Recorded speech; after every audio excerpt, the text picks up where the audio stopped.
ఇంద్రకీలాద్రి పైన భవానీ దీక్షల విరమణ కార్యక్రమం ఈ రోజు నుంచి కొనసాగబోతుంది. మొత్తం 5 రోజుల పాటు ఈ దీక్షల విరమణ కార్యక్రమం జరుగుతుంది. భవానీలు ఈ రోజు అంటే మొదటి రోజు కావడంతో కొంత తక్కువగా ఉన్నప్పటికీ రేపటి నుంచి పెరిగే అవకాశం అయితే కనబడుతుంది. రోజుకి 1,00,000 మంది భవానీలు వస్తారని అధికారులు అయితే అంచనా వేస్తున్నారు.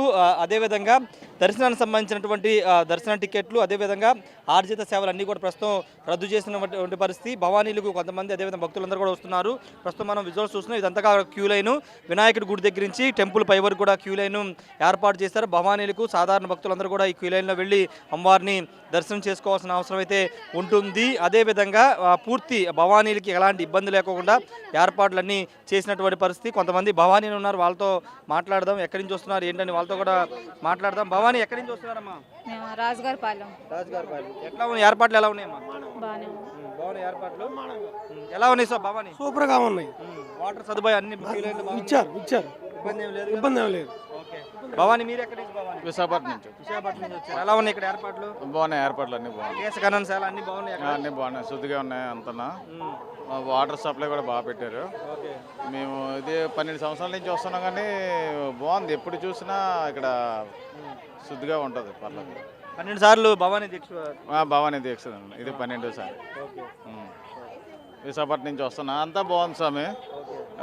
ఎప్పుడు చూసినా దర్శనం ఎంత ఫ్రీగా అవుతుంది అంటే మార్కెట్లు పెట్టి ఈ కంట్రోల్ బాగుంటుంది. పోలీస్ అయినా అక్కడ జీవీఎంసీ వాళ్ళైనా వీళ్ళు బాగా బ్లీచింగ్ అని చల్లి ఇది బాగుంది. మార్కెట్లో ఇంత లాంగ్ డిస్టెన్స్ పెట్టడం వల్ల మాకు అంత ఫ్లోటింగ్ తోసుకునే ప్రాబ్లం లేదు.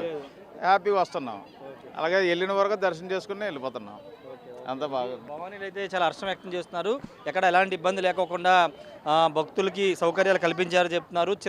చిన్న భవానీలు కూడా మనకి వస్తున్నటువంటి దృశ్యాలు మనం చూడవచ్చు. చాలామంది చిన్న భవానీలు కూడా వస్తున్నారు. సుదీర్ఘ ప్రాంతాల నుంచి, అంటే అటు విశాఖపట్నం, ఇటు తిరుపతి, అన్ని ప్రాంతాల నుంచి కూడా వస్తున్నారు. ఇక్కడ ప్రత్యేకంగా ఒకసారి ఇక్కడ మనం చూస్తే కనుక చిన్నపిల్లకి ప్రత్యేకంగా ట్యాగులు ఏర్పాటు చేస్తున్నారు. ఎందుకంటే ఒకవేళ ఏదన్నా ఈ జనంలో కనుక తప్పిపోతే క్యూఆర్ కోడ్ స్కాన్ చేయడం ద్వారా ఈ పిల్లలకి వేస్తున్నటువంటి ట్యాగ్ చూస్తున్నాం కదా, ఇవి వేయడం ద్వారా దీని మీద ఉన్న క్యూఆర్ కోడ్ స్కాన్ చేయడం ద్వారా స్కాన్ చేస్తే కనుక వాళ్ళ డీటెయిల్స్ మొత్తం వస్తాయి. ఆ విధంగా చిన్నపిల్లలు కూడా క్యూఆర్ కోడ్ ఇక్కడ ఇవన్నీ కూడా ఇస్తున్నారు. ఇక్కడ మనకు కనబడుతుంది కదా క్యూఆర్ కోడ్, ఇక్కడ కనబడుతుంది కదా QR code child monitoring system అని పెట్టారు.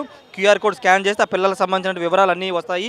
ఇది కొత్తగా ఇంట్రొడ్యూస్ చేస్తుంది. ఎందుకంటే పిల్లలు ఎక్కడైనా తప్పిపోతే ఎలాంటి ఇబ్బంది లేకోకుండా దానికి సంబంధించిన ఏర్పాట్లు అయితే చేస్తున్నటువంటి పరిస్థితి. చిన్న భవానీలు అందరూ కూడా భక్తులు ఇప్పుడు దీక్ష విరమణకి అయితే వస్తున్నటువంటి పరిస్థితి అయితే ప్రస్తుతం నెలకొంది. ఇంకో ముఖ్యమైన విషయం ఏంటంటే ఇక్కడ చిన్నపిల్లలతో పాటు పెద్దవారికి, అంటే నడవలేని వారికి కూడా ప్రత్యేక ఏర్పాట్లు అయితే ఇక్కడ చేస్తూ ఉన్నారు. మొదటి రోజు కొంత హడావిడి తక్కువగా ఉన్నప్పటికీ రేపటి నుంచి పెరిగే అవకాశం ఉందని చెప్తున్నారు. దాదాపు రోజుకి 1,00,000 మంది వస్తారని అంచనా వేస్తున్నారు. 1,00,000 మంది వచ్చినా ఎలాంటి ఇబ్బందులు లేకోకుండా ఇక్కడ సౌకర్యాలు అయితే ఏర్పాటు చేసినటువంటి పరిస్థితి అయితే ఉంది. భవానీని చూడొచ్చు, క్యూ లైన్లో భారీగా చేరుకుంటున్న పరిస్థితి. మరో భవానీతో మాట్లాడు. భవానీ ఎలా ఉన్నాయి ఏర్పాట్లు? ఎలా ఉన్నాయి? బాగున్నాయి స్వామి. బాగున్నాయా? ఎన్నోసారి రావడం ఇది? ఇది నేను 11వ సారి. 11వ సారి. ఏ ఊరు నుండి వస్తున్నారు? నంద్యాల నుండి వస్తున్నారు. ఇది నంద్యాల ప్రాంతాల నుంచి కూడా వస్తున్న భవానీలు అందరూ కూడా ఏర్పాట్లు ఎలా ఉన్నాయి? బాగున్నాయి. ఏర్పాట్లు అన్నీ చాలా బాగా చేశారు. మన చంద్రబాబు నాయుడు కూడా వచ్చిన తర్వాత ఇప్పుడు చాలా ఫ్రీగా వెళ్తున్నాము. దర్శనం కూడా చాలా ఫ్రీగా వెళ్తుంది. నిరుడు ఇదే రోజుల్లో వచ్చాం, కాకపోతే చాలా ఇబ్బందులు పడ్డాం. ఇప్పుడు ఏంటంటే చాలా ఫ్రీగా వెళ్తున్నాం. దర్శనం కూడా చాలా ఫ్రీగా జరుగుతుంది. మన స్నానాలు చేసే కాడి నుంచి ఇప్పుడు ఎంటర్ వరకు ఎప్పుడు ఇబ్బంది పడలా. చాలా ఫ్రీగా వెళ్ళిపోతున్నాం. చాలా కంఫర్ట్గా ఉన్నాయి. రెండోది కూడా ఎక్కడ కూడా ఎటువంటి ఇబ్బంది అనేది మాకు కలగలేదు. ఈ చంద్రబాబు ఆదాయంలో మాకు ఇది చాలా బెటర్ అనిపించింది అమ్మవారి దర్శనంలో. ఓకే బాగుంది. జై భవన్. ఇది నంద్యాల నుంచి వస్తున్న వాళ్ళు కూడా చాలా పాజిటివ్గా రెస్పాండ్ అవుతున్నారు. సౌకర్యాలు బాగున్నాయి, వసతులు బాగున్నాయి అని చెప్తున్నారు. క్యూ లైన్ కూడా కొత్త ప్రశాంతంగా వెళ్తుంది. ఏదేమైనప్పటికీ ఈ రోజు అంటే 5 రోజుల పాటు భవానీ దీక్షల విరమణ కార్యక్రమం కొనసాగుతుంది. రెండోది భవానీ దీక్షలకు వచ్చే వాళ్ళు భక్తులు కానీ లేకపోతే భవానీ మాల ధరించిన వాళ్ళు అంటే గిరి ప్రదక్షిణ, అమ్మవారి గుడి గిరి ప్రదక్షిణ చేస్తారు. దానికి సంబంధించి కూడా ప్రత్యేక ఏర్పాట్లు అయితే చేయడం జరిగింది. ముఖ్యంగా అమ్మవారి గుడి చుట్టూ, అమ్మవారి కొండ చుట్టూ తిరిగే భవానీలకు సంబంధించి ఎక్కడ ఎలాంటి ఇబ్బంది లేకుండా ప్రతి 1/2 కిలోమీటర్కి వాటర్, పాలు అన్నీ ఏర్పాటు చేశారు. అదేవిధంగా అక్కడ షెల్టర్ పాయింట్లు ఏర్పాటు చేశారు.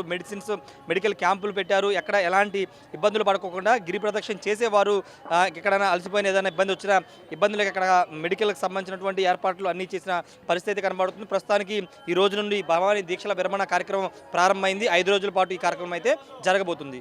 Camera person ప్రసాద్తో Rayesh RTV Vijayawada నుండి. మరిన్ని వీడియోస్ కోసం ఛానల్ ని సబ్స్క్రైబ్ చేయండి, లేటెస్ట్ అప్డేట్స్ కోసం వాట్సాప్ ఛానల్ ని ఫాలో చేయండి అండ్ లింక్ డిస్క్రిప్షన్ లో ఉంది.